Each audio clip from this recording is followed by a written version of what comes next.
하나님 말씀 창세기 30장 1절에서 13절 다 함께 읽도록 하겠습니다. 창세기 30장 1절에서 13절 말씀 다 함께 읽겠습니다. 라헬이 자기가 야곱에게서 아들을 낳지 못함을 보고 그의 언니를 시기하여 야곱에게 이르되 내게 자식을 낳게 하라. 그렇지 아니면 내가 죽겠노라. 야곱이 라헬에게 성을 내어 이르되 그대를 임신하지 못하게 하시는 이는 하나님이시니 내가 하나님을 대신하겠느냐. 라헬이 이르되 내 여종 비라에게로 들어가라. 그가 아들을 낳아 내 무릎에 두리니 그러면 나도 그로 말미암아 자식을 얻겠노라 하고 그의 시녀 바라를 남편에게 아내로 주매 야곱이 그에게로 들어갔더니 바라가 임신하여 야곱에게 아들을 낳은지라. 라헬이 이르되 하나님이 내 억울함을 푸시려고 내 호소를 들으사 내게 아들을 주셨다 하고 이로 말미암아 그의 이름을 단이라 하였으며 라헬의 시녀 비라가 다시 임신하여 둘째 아들을 야곱에게 낳음에 라헬이 이르되 내가 언니와 크게 경쟁하여 이겼다 하고 그의 이름을 납달리라 하였더라. 레아가 자기의 출산이 멈춤을 보고 그의 시녀 실바를 데려다가 야곱에게 주어 아내로 삼게 하였더니 레아의 시녀 실바가 야곱에게 아들을 낳음에 레아가 이르되 복되도다 하고 그의 이름을 가시라 하였으며 레아의 시녀 실바가 둘째 아들을 야곱에게 낳음에 레아가 이르되 기쁘도다 모든 딸들이 나를 기쁜 자라 하시노라 하고 그의 이름을 아셀이라 하였더라. 아멘. 12지파를 세워가시는 하나님이라는 설교 제목으로 오늘부터 이제 30장 창세기 30장을 시작하게 되었습니다. 야곱은 하나님의 인도하심을 받아 외삼촌 라반의 집까지 무사히 도착을 했습니다. 그리고 라반의 둘째 딸 라헬을 사랑하게 됩니다. 그래서 라헬을 아내로 얻기 위해서 라반을 위해 7년을 일을 하겠다고 합니다. 7년 동안 일을 하면 외삼촌의 딸 라헬을 저에게 아내로 주시옵소서 라고 말을 합니다. 지난주에 제가 세계 테마 기행이라는 TV 프로그램 있죠. 그걸 보는데 라오스 편이 나왔습니다. 라오스 북서쪽 지역에 반남꼬라는 작은 그런 마을에 라오 족속이 살고 있었습니다. 라오족이라는 그들이 살고 있었는데 그 마을이 한 100명이 되더라고요. 이렇게 설명을 들어보니까 필리핀 띠끼, 저희가 교회 세운 띠끼 마을하고 비슷합니다. 한 100명이 되는 이 마을에 라오족이 이 반남꼬라는 지역에 살고 있었습니다. 그 마을의 입구에 작은 오두막집이 몇 개 이렇게 있더라고요. 마을 처녀들이 잠을 자는 곳이라고 설명하고 있었습니다. 이 마을 여자는 14살 이후로부터 결혼을 할 수 있다고 합니다. 그래서 결혼을 하고 싶으면 이 오두막집 집으로 이 가정에서 이렇게 보낸다고 합니다. 그러면 남자가 이 오두막집 집을 초저녁에 찾아와 가지고 아내 될 사람들을 찾아가 가지고 바깥에서 오두막집 입구에서 대화를 나누면서 데이트를 한다고 합니다. 집에서 하면 부끄러우니까 또 남자들도 찾아오기가 힘드니까 이 오두막집 집으로 보낸대요. 그럼 거기서 남자들이 찾아가서 마음껏 대화를 하고 아내를 고르는 것입니다. 서로 마음이 맞으면 남자가 여자의 부모님을 찾아가 결혼을 허락해달라고 부탁을 한다고 합니다. 부모님들이 허락을 하면 그 다음에 무슨 일이 일어날까요? 그게 이제 제가 봤는데 너무나 충격을 받았습니다. 왜냐하면 성경 이야기가 너무 비슷해서요. 그러니까 허락을 받으면 여자 쪽에서 허락을 하면 남자가 여자 부모님 집에 가서 7년을 일을 해야 한대요. 7년 동안. 그리고 나서 여자를 아내로 데리고 갈 수 있다고 합니다. 우리가 야곱의 이야기하고 비슷하지 않습니까? 라반 외삼촌의 집에서 7년을 일하고 아내 라헬을 달라고 그렇게 부탁한 것 같습니다. 그래서 제가 이 세계 테마 기행을 보면서 적었어요. 너무 이야기가 비슷해서. 그래서 오늘 여러분들에게 이렇게 나누고 있는 것입니다. 저희 지금 살펴보았던 창세기 29장 내용과 너무나 비슷한 것입니다. 야곱이 7년 동안 외삼촌을 위해 일을 할 테니 라헬을 아내로 주시옵소서라고 말을 했습니다. 외삼촌 라반도 그렇게 하자, 좋다라고 합니다. 그래서 야곱은 정말 7년 동안 열심히 일을 했습니다. 드디어 7년이 되었고 결혼을 하게 되었습니다. 그래서 큰 결혼식을 외삼촌 라반이 해 주었습니다. 그런데 결혼을 한 밤에 야곱에게 라헬을 보낸 것이 아니라 라헬의 언니 레아를 외삼촌이 보낸 것입니다. 야곱은 그것도 모르고 아침에 일어나 보니 레아가 있는 것입니다. 속임을 당한 것입니다. 그래서 야곱은 외삼촌에게 가서 따집니다. 어떻게 저에게 이럴 수가 있어요? 제가 7년 동안 외삼촌을 위해서 이렇게 열심히 일을 했는데 어떻게 저를 속여서 이런 일을 하셨습니까?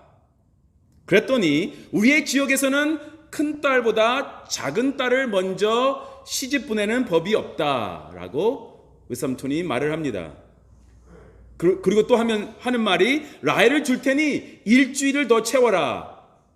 그러면 내 딸 라헬을 주겠다. 대신 7년을 더 또 일해라 라고 합니다. 그러니까 14년을 일을 해야 하는 것이에요. 완전 사기를 당한 것입니다. 7년을 더 외삼촌 라반의 집에서 일을 해야만 했습니다. 이때 야곱은 남에게 사기 당하는 것이 이렇게 마음이 아프고 힘든 것이다 라는 것을 깨달았을 것입니다. 왜냐하면 형 에서와 아버지를 속여 형의 장자권과 축복을 빼앗아 외삼촌 집으로 지금 도망을 온 거잖아요. 그러니까 내가 그때 사기쳤을 때 형하고 아버지가 이렇게 마음이 아팠었구나. 그것을 깨달았을 것입니다. 야곱은 사기 결혼 때문에 아내가 2명이 생겼습니다. 야곱은 그렇지만 라헬만 사랑했습니다. 레아는 사랑하지 않았습니다. 레아는 그것 때문에 너무나 괴로워했지요. 하나님도 그것을 아시고 레아가 임신을 하시게 하십니다. 그리고 아들을 낳기 시작합니다. 이것이 바로 이스라엘의 12지파의 시작입니다. 제가 지난주에 말씀드렸죠. 구약에 12지파가 있고 신약에 12제자가 있습니다. 그리고 요한계시록 4장을 보시면 이렇게 신약과 구약의 하나님의 백성들을 대표하는 24명의 장로들이 흰 옷을 입고 머리에 면류관을 쓰고 앉아 있다라는 그런 예언이 기록되어 있습니다. 그런데요, 이렇게 영광스럽고 이스라엘의 12지파의 시작이 된 야곱의 12아들들이 태어난 그들의 배경을 보면 그렇게 아름다운 이야기가 아니다라는 것입니다. 창피한 일입니다. 어떻게 보면 정말 창피하고 숨기고 싶은 가정의 이야기입니다. 그러나 그런 배경을 통해 하나님은 역사하신다라는 것입니다. 오늘도 그런 메시지가 포함되어 있습니다. 지난주에 레아를 통해 4명의 아들을 주시면서 이스라엘의 12지파를 세워가시는 하나님을 보았습니다. 오늘은 누구를 통해 12지파를 세워 나가실까요? 자세히 살펴보도록 하겠습니다. 레아는 남편 야곱에게 사랑을 받지 못했기 때문에 마음의 상처가 너무나 컸습니다. 그래서 하나님께서는 레아의 상처를 아셨습니다. 그래서 하나님께서는 남편의 사랑을 혼자 다 받고 있는 라헬은 아이를 갖지 못하게 하셨지만 레아를 통해서 4명의 아들을 주십니다. 처음 세 아들을 낳을 때 루벤, 시므온, 레위를 낳을 때는요, 이 아이가 태어났으니 이제는 남편의 사랑을 받을 수 있겠구나, 그런 생각으로 살았다는 것을 우리가 알 수 있습니다. 이름들이 다 그런 뜻이에요. 루벤, 시므온, 레위, 다 그런 뜻의 이름을 가지고 있습니다. 이제는 남편의 사랑을 받겠지. 남편만 바라보는 그런 해바라기처럼 어떻게 보면 남편 바라보기로 살았습니다. 그런데 몇 년이 지났습니다. 그래도 남편의 사랑은 받지 못했습니다. 남편 사랑이 자기 인생의 절대 목표가 된 것입니다. 그러나 사랑을 받지 못했습니다. 이제는 인간이 아닌 하나님만 바라보기로 레아가 결정을 하는 것을 우리가 볼 수 있습니다. 그러니까 아들 셋을 낳아도 남편이 사랑이 자기에게 돌아오지 않으니까 레아는 이제 자기 인생의 절대 목표를 바꾼 것입니다. 이제는 인간이 아닌 하나님만 바라보면서 살아야 되겠다라고 결정을 합니다. 그래서 넷째 아들이 이름이 무엇입니까? 유다입니다. 유다. 그 뜻이 무엇입니까? 이름의 뜻이 여호와를 찬송하리이다. 이때까지는 다른 아이들의 이름은 무엇이었습니까? 아들을 낳았으니 남편이 돌아오겠지, 남편이 이제는 나를 사랑하겠지 였는데, 이제는 무엇입니까? 유다는 하나님을 찬양할 것이다. 하나님을 찬양할 것이다. 레아에게 엄청난 변화가 지금 있었던 것입니다. 레아가 인간적인 욕심을 내려놓고 하나님만 찬양하겠다라는 결정을 했을 때 또한 축복된 출산을 할 수 있었습니다. 유다 가문에서 누가 나옵니까? 다윗 왕이 나옵니다. 유다 가문에서 또 누가 나옵니까? 메시아, 예수 그리스도가 나옵니다. 이 놀라운 축복을 누리게 된 것입니다. 우리가 기도를 해도 인간적인 욕심이 있고요. 또 내가 원하는 것을 해야겠다는 그런 기도가 있고요. 나의 뜻과 의지를 내려놓고 하나님께 모든 것을 내어드리는 기도가 있습니다. 이것은 수준이 다른 기도고요. 파워가 다른 기도입니다. 유다와 다른 형제들이 운명이 달랐듯이 우리가 하나님께 우리의 욕심을 내려놓고 하나님의 뜻에 나를 온전히 맡길 때 그때 이루어지는 놀라운 일들은 우리의 상상을 초월할 것입니다. 우리의 뜻을 하나님께 온전히 맡기시기 바랍니다. 오직 하나님의 뜻에 맞춰서 기도하시기 바랍니다. 그 놀라운 은혜와 축복이 우리에게도 임할 것을 믿습니다. 레아는 그렇게 4명의 아들을 낳고 나서 출산이 멈췄다고 성경은 말하고 있습니다. 그런데 문제가 생겼습니다. 문제는 라헬에게 있었습니다. 1절을 다시 보시겠습니다. 시작. 라헬이 자기가 야곱에게서 아들을 낳지 못함을 보고 그의 언니를 시기하여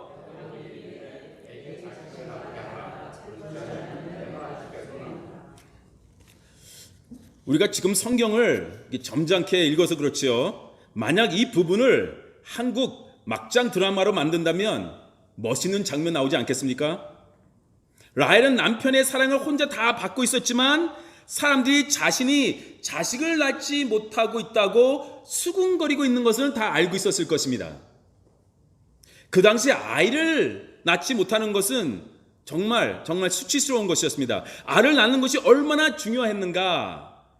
첫째, 그 당시요. 당시 고대에는 그 사회에는 사람 숫자가 가문의 세력을 말해주고 있었습니다. 그래서 아이를 많이 낳는 것이 너무나 중요했습니다. 둘째, 아이를 낳는 것이 아내의 행복이었습니다. 셋째, 남편에게 주는 최고의 선물이 아들을 낳아주는 것이었습니다. 그리고 넷째, 하나님이 베푸신 축복으로 다들 생각하고 있었습니다. 그래서 아이를 낳는 것이 그렇게 중요했던 것입니다. 그 당시에는. 자기는 남편의 사랑을 다 받고 있고 언니는 사랑을 못 받고 있는데 자기는 아이가 한 명도 없고 언니는 벌써 4명을 낳은 것입니다. 그래서 라헬이 언니 레아를 질투하기 시작합니다. 너무나 스트레스를 받아 남편에게 가서 따집니다. 저도 자식을 낳게 해주세요. 그렇지 않으면 죽어버릴 거예요. 무서운 여자입니다. 야곱이 다정하게 라헬에게 말을 해야 하는데 자기도 황당했는지 화를 내면서 말을 합니다. 2절을 보시겠습니다. 야곱이 라헬에게 성을 내어 이르되 그대를 임신하지 못하게 하시는 이는 하나님이시기니 내가 하나님을 대신하겠느냐. 야곱이 문제를 제대로 본 것입니다. 라헬이 아이를 가질 수 없는 것은 하나님이 태를 열어주시지 않았기 때문입니다. 라헬이 남편에게 혼을 나자 자존심도 상하고 화가 많이 났을 것입니다. 그러면 라헬은 하나님께 겸손히 기도하면서 하나님의 뜻을 구해야 했는데 그렇지 않습니다. 인간의 방법을 바로 선택합니다. 3절과 4절 보시기 바랍니다. 라헬이 이르되 내 여종 빌하에게로 들어가라. 그가 아들을 낳아 내 무릎에 두리니 그러면 나도 그로 말미암아 자식을 얻게 노라 하고 그의 시녀 빌하를 남편에게 아내로 주매 야곱이 그에게로 들어갔더니. 그 당시는 우리 조선 시대도 그런 문화가 있었죠. 아내가 아이를 낳지 못하면 아내의 여종을 통해 아이를 낳게 한 다음 그렇죠? 그 아이를 자신이 키우는 것입니다. 창세기 29장 24절을 우리가 보았는데요. 레아에게 실바라는 여종이 있다고 우리가 알고 있습니다. 그렇게 기록되어 있죠. 라헬에게도 빌하라는 여종이 있었습니다. 그 두 여종을 딸들이 야곱하고 결혼할 때 라반이 함께 보냈죠. 그게 이제 성경에 기록되어 있습니다. 여종들의 이름까지 구체적으로 기록되어 있습니다. 그래서 라헬은 자기가 아기를 가질 수 없으니까 자신의 여종을 남편에게 보내서 아기를 갖게 합니다. 근데 이것은 세상의 방법이라는 것입니다. 그 시대의 문화가 그렇다고 해도 하나님의 사람들이 하지 말아야 할 것들이 있다라는 것입니다. 라헬은 기도도 한 번도 해보지 않고 바로 올바르지 않은 세상적인 방법으로 아이를 가지려고 합니다. 레알이 지금 아기를 가지려는 것도 이것이 하나님의 뜻인가 아닌가 그거를 생각하지도 않고요. 누나를 언니를 시기해서 그렇게 하고 있는 것입니다. 우리가 어떤 벽에 부딪혔을 때 어떤 어려움에 부딪혔을 때 그때 우리가 어떻게 행동하는가 그것이 바로 우리의 믿음의 크기를 보여주는 것이고요. 우리가 얼마나 성숙한 그리스도인인가를 보여주는 것입니다. 하나님의 사람이라면 우선 하나님께 기도하고 하나님의 뜻을 구해야 합니다. 아무리 다급해도 아무리 그 일이 이게 소중해도 우리는 먼저 무릎 꿇고 기도를 해야 하는 것입니다. 하나님의 뜻을 따라야 하는 것입니다. 라헬은 남편의 사랑만 믿고 교만해서 하나님께 겸손히 매달리지 않았습니다. 이것이 하나님이 좋아하시는 일인지 아닌가 생각하지도 않고 언니에게 지면 안 된다라는 생각에 사로잡혀서 질투심 때문에 자존심 때문에 아무런 생각 없이 그 당시 세상 사람들이 다 하니까 자기도 똑같이 하면 되겠지 이런 식으로 이 일을 접근했다는 것입니다. 사랑하는 성도님, 우리는 어떤 일을 하든 하나님의 뜻을 먼저 구하기를 간절히 원합니다. 근데 보니까 남편 야곱도 문제가 있습니다. 야곱은 라헬의 잘못된 제안에 대해서 아무런 갈등 없이 그대로 하기로 합니다. 우리가 지금 창세기를 계속 지켜봐 왔지만 계속 문제가 생기는 거 아닙니까? 남자들한테 이렇게 문제가 있어요. 아담도 이브가 선악과를 먹으라고 했을 때 이러면 안 돼. 하나님의 말씀하고 어긋나는 것이야. 그렇게 말을 했으면 됐잖아요. 근데 아무런 말 없이 그냥 선악과를 먹습니다. 아브라함도 사라가 하나님의 약속을 기다리다가 지쳐서 여종 하갈을 통해 아기를 낳자고 했을 때 이것은 하나님의 뜻이 아니야. 좀 더 우리가 기도하면서 기다리자. 그렇게 말을 했어야 했는데 아무런 말 없이 그냥 그대로 합니다. 야곱도 아무런 갈등 없이 라헬의 제안을 받아들였고요. 그래서 이 결과로 또 다른 두 아들이 태어납니다. 6절을 보시겠습니다. 라헬이 이르되 하나님이 내 억울함을 푸시려고 내 호소를 들으사 내게 아들을 주셨다 하고 이로 말미암아 그의 이름을 단이라 하였으며. 아이를 넷이나 낳은 언니에 대한 질투와 시기와 분노를 참지 못해서 억울함을 참지 못해서 여종을 통해 아이를 가졌는데 그 아이의 이름이 무엇입니까? 단입니다. 나중에 단 지파가 되죠. 이름의 뜻은 억울함을 푸시려고. 그래서 그런지 이 지파가 나중에 어떤 지파가 됩니까? 싸움을 엄청 잘하는, 제일 잘하는 지파가 됩니다. 단 지파에서 태어난 유명한 사람 누구입니까? 삼손. 이 지파에서 태어났습니다. 삼손. 얼마나 싸움을 잘합니까? 단이 태어났지만 라헬의 질투심은 없어지지 않았습니다. 아들 하나 가지고 되겠냐 하면서 안 된다 하면서 또 여종을 통해 아이를 낳게 됩니다. 그게 바로 7절 8절 내용이죠. 라헬의 시녀 빌하가 다시 임신하여 둘째 아들을 야곱에게서 낳음에 라헬이 이르되 내가 언니와 크게 경쟁하여 이겼다 하고 그의 이름을 납달리라 하였더라. 그렇게 태어난 아이가 납달리입니다. 납달리 지파가 되죠. 아이가 태어났을 때 이렇게 아들을 또 태어나게 하시니 감사합니다 하나님. 하나님을 찬양합니다. 그게 아니라 내가 언니와 싸워서 이겼다. 그 아들의 이름의 뜻이에요. 그렇게 지어진 거예요. 아니, 자식 이름을 이렇게 줘도 되는 것입니까? 우리가 한국 이름을 보면 이상한 건 많죠. 한국도 귀남이라고 있어요. 귀남. 이상하지 않아요. 근데 성이 방씨입니다. 방기남. 그럼 이상하죠. 방기녀도 있어요. 얼마나 놀림을 많이 받았겠습니까? 이름이 신중이 있어요. 신중. 그런데 성이 우리 임연춘 지사님하고 똑같아요. 임신중. 아기는 못 낳고 평생 임신을 하고 있는 사람입니다. 이름이 바다, 가수 바다도 있죠. 아름다운 이름입니다. 근데 성이 중요하죠. 성이 피스입니다. 피바다예요. 이거는 이렇게 져주면 안 되죠. 둘째를 낳았는데 해자라고 했어요. 피해자. 한 아버지는 60년도에 아들 이름을 김일성이라고 지어줬다고 합니다.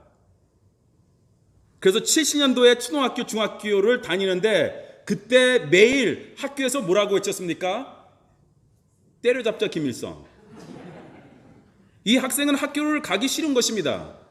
매일 자기 이름을 부르면서 때려잡자고 하는데 학교 가기 싫죠. 그러니까 부모님들은 어떤 생각으로 그 당시에 김일성이라는 이름을 지어줬을까요? 레알이 납달리, 즉 내가 언니와 싸워 이겼다. 그 이름입니다. 하나님께 감사나 하나님을 찬양하는 것이 하나도 없습니다. 언니를 싫어해서, 언니를 질투해서 온갖 하나님이 아닌 언니와의 싸움만 묵상하고 있었다라는 것이에요. 그러니까 아이를 낳아도 그런 이름을 지어주는 것입니다. 하나님을 묵상한 것이 아니라 어떻게 하면 언니를 이길 수 있을까? 그것만 생각하고 있었다라는 것이에요. 그리고 아들을 둘만 낳았어요. 언니는 넷. 그랬는데도 억지로 뭐라고 말합니까? 내가 이겼다. 아니 4대2인데 뭐가 이겼다는 것입니까? 이렇게 이상한 이름을 레알이 아들에게 주었는데 하나님은 납달리 지파를 나중에 축복하십니다. 그래서 우리는 하나님의 은혜에 감사한 것이에요. 신명기 33장 23절을 보시겠습니다. 납달리 지파에 대한 예언이 나오죠. 함께 읽겠습니다. 시작. 납달리에 대하여는 일러스되 은혜가 풍성하고 여호와의 복이 가득한 납달리여 너는 서쪽과 남쪽을 차지할지로다. 얼마나 좋은 예언입니까? 납달리는 무엇가 풍성하다고요? 은혜가 풍성하다는 것입니다. 저도 여러분의 가정에, 여러분의 일터에 은혜가 풍성하기를 주의 이름으로 축원합니다. 또 납달리는 여호와의 복이 가득하다는 것입니다. 또한 여러분의 가정과 일터에도 하나님의 복이 가득하기를 주의 이름으로 축원합니다. 서쪽과 남쪽을 차지할 것이다 라고 예언을 했는데요, 이 지역이 바로 갈릴리 지역이 됩니다. 갈릴리 지역. 예수님이 사역하셨을 때 가장 많은 기적과 표적이 있었던 땅이 어디입니까? 납달리 지파의 땅, 그 땅 갈릴리가 된 것입니다. 또 예수님의 여러 제자들이 갈릴리 출신이잖아요. 놀라운 축복을 받은 것이에요. 이상한 이름을 가지고 태어났지만 하나님은 그걸 보시지 않고 놀랍게 이 지파를 축복해 주십니다. 하나님의 축복의 방식은 참 신기합니다. 하나님은 우선 우리가 잘해서 복을 주시는 것이 아니라 우선 우리를 좋게 보시고 복을 주신다라는 것입니다. 처음부터 복을 주시려고 결심을 하신 분이 우리 하나님이십니다. 우리가 좀 삐딱하게 걸어도 하나님은 우리를 다시 세우시고 이끌어 주시면서 복을 받을 자여 나를 계속 따라와라 라고 말씀하십니다. 하나님께서 우리를 그냥 믿게 보기로 작정하시면요, 우리는 큰일 나는 것입니다. 우리가 무엇을 해도, 아무리 찬양을 해도, 아무리 예배를 드려도, 아무리 하나님을 섬기려고 해도 악한 죄인으로만 보시고 우리의 예배와 찬양을, 우리의 섬김을 받아주지 않으실 것입니다. 그런데 하나님께서 우리를 예쁘게 보시기로 작정을 하신 것입니다. 왜냐하면 우리가 하나님의 자녀이기 때문입니다. 예를 들어 부모가 사랑하기로 작정을 하면요, 자녀가 학교에 갔다 와서 공부할 시간에 좀 졸고 있으면 얼마나 학교에서 열심히 공부하느냐, 지금도 이렇게 지쳐 있느냐, 그렇게 말을 할 것입니다. 근데 믿기로 보기로 작정하면요, 공부도 못하는 게 학교에서도 졸고 집에서도 조네, 그렇게 말을 하게 된다는 것입니다. 하나님은 우리를 보실 때 하나님의 사랑스러운 자녀로 보시기 때문에 복 주시기로 작정하셨다라는 것입니다. 그래서 우리가 하나님의 은혜를 받을 때, 하나님께 복을 받을 때 내가 잘나서 받는 것이 아니다 라고 생각을 하셔야 됩니다. 하나님이 복 주시기로 결정하셨기 때문에 내가 복을 받는 것이에요. 내가 무엇을 잘해서가 아니라, 내가 하나님을 잘 믿어서가 아닙니다. 하나님의 은혜입니다. 하나님이 주시는 복은 그럼에도 불구하고입니다.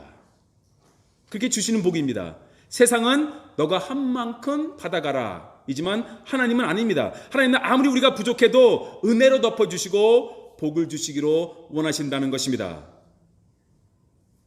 질투심으로 인해, 그리고 인간의 잘못된 방법으로 아이를 가졌는데 그 아이의 자손들은 하나님께 놀라운 축복을 받았다는 게 오늘 이름들을 보면서 배울 수 있습니다.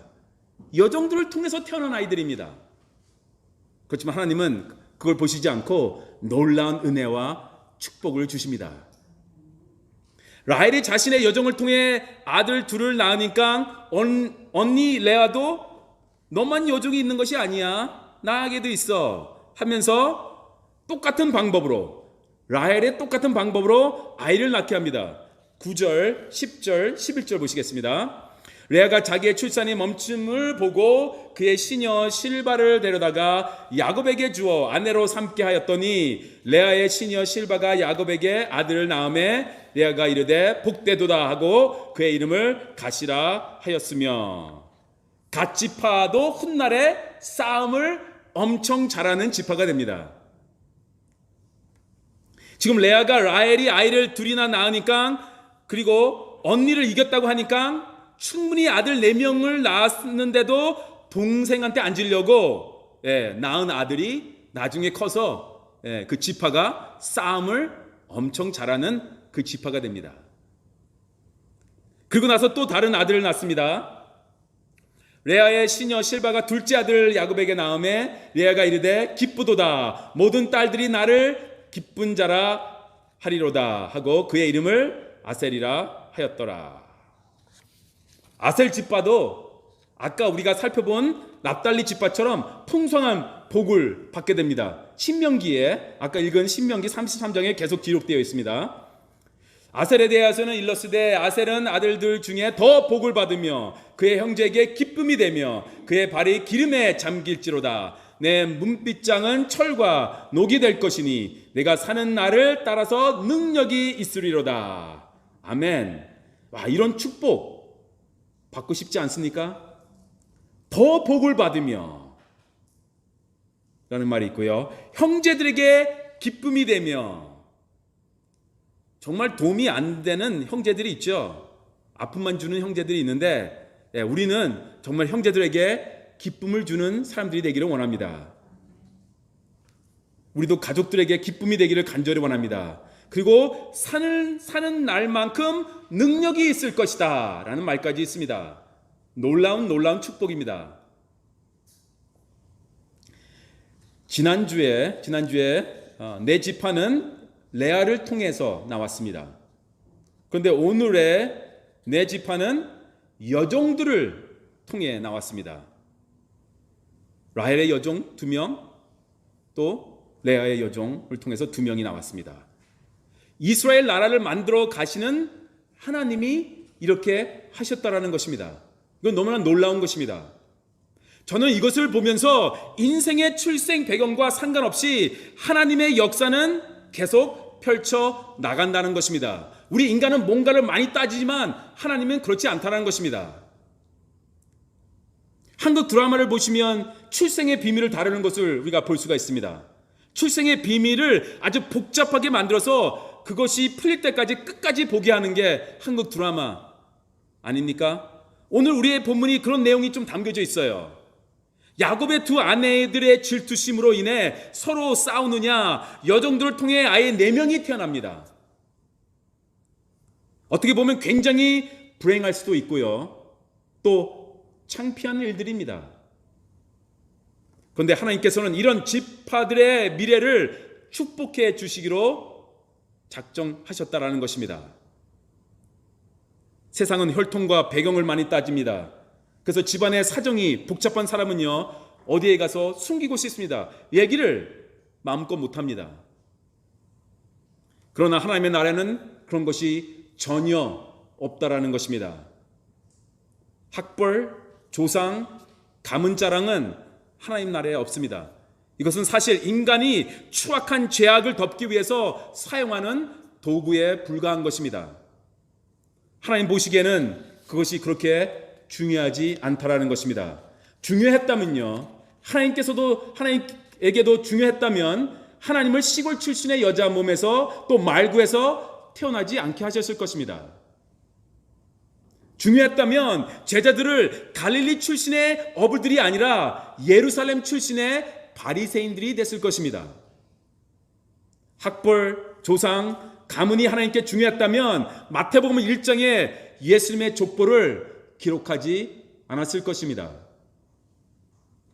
마태복음 1장에 나오는 예수님의 족보를 보시면 5명의 여성들이 나옵니다. 족보의 여성들을 기록하지 않죠, 잘. 근데 5명이 들어가 있습니다. 그 중에 한 명은 기생입니다.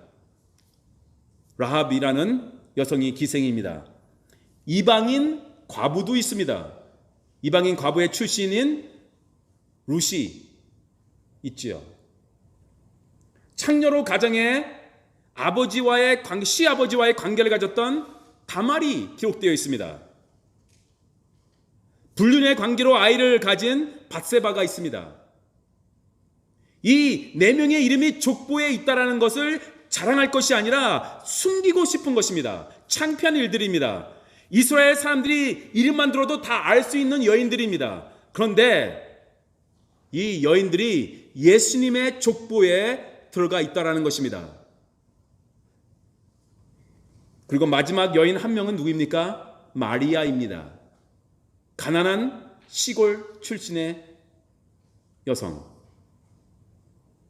이 부끄러운 스토리를 가진 여인들이 예수님의 족보에 있습니다. 만왕의 왕이 태어난 족보가 이렇다라는 것입니다. 메시아의 족보가 이렇다라는 것입니다. 남자들까지 얘기하면 더 창피합니다. 말을 할 수도 없습니다. 메시아가 태어난 족보가 이렇습니다. 왜 그들이 소개되어 있을까요? 왜 그들을 기록했을까요? 인간의 죄를 하나님이 다 아신다라는 걸 아니겠습니까? 숨길 필요 하나도 없다라는 것입니다. 하나님 앞에서 숨길 것이 없다라는 것입니다. 하나님의 은혜의 족보에는 우리의 부끄러운 육체의 족보를 덮고도 남는다라는 것입니다. 그러므로 부끄러워하지 말라. 좋지 않은 배경과 불행한 가정에서 태어났다고 불행한 것이 전혀 아니다라는 것입니다. 이런 것들이 하나님의 복을 막을 수도 없고 하나님의 사랑을 막을 수도 없다라는 것입니다. 이런 것들이 우리의 미래를 결정하지도 못한다라는 것입니다. 하나님께서 우리에게 은혜를 주시고 복을 주시겠다는 결정을 하셨다라는 것을 지금 보여주고 있는 것입니다. 여종의 몸을 통해서 태어난 아이라 할지라도 하나님께서 그 아이에게 복을 주시기로 작정하시면 그 축복을 막을 사람은, 막을 환경은 없다라는 것입니다. 여러분의 가족사에 대해서 부끄러워하지 마시기 바랍니다. 그리고 남의 가족사에 대해서 정죄하지 마시기 바랍니다. 하나님의 축복이 앞으로 우리의 가족에게 어떻게 나타나느냐가 중요한 것입니다. 오늘 하나님의 은혜가 우리 가정에 어떻게 나타나고 있느냐, 그것이 중요한 것입니다. 예수 그리스도의 보혈의 능력과 그 은혜와 축복은 우리가 생각하는 것보다 놀랍고 크다라는 것을 기억하시기 바랍니다. 하나님의 은혜와 위로하심이 오늘도 복잡하고 힘든 우리의 과거를 뛰어넘어 새로운 미래에서 넘쳐나게 나타나기를 주님의 이름으로 축원합니다. 기도하겠습니다. 좋으신 하나님 감사합니다. 우리의 과거를 보시지 않고 우리의 배경을 보시지 않고 우리를 선택해 주시고 우리를 축복하시기로 작정하셔서 우리를 이날까지 인도해 주신 은혜를 진심으로 감사합니다. 우리가 미래를 바라볼 때 너무나 좋습니다. 주님이 함께 하시기에 너무나 좋습니다. 주님, 우리와 계속 함께하여 주시옵고 우리를 축복하여 주시사 주님의 영광을 나타나는 삶을 살 수 있도록 인도하여 주시옵소서. 감사하며 예수님의 이름으로 기도드렸습니다. 아멘.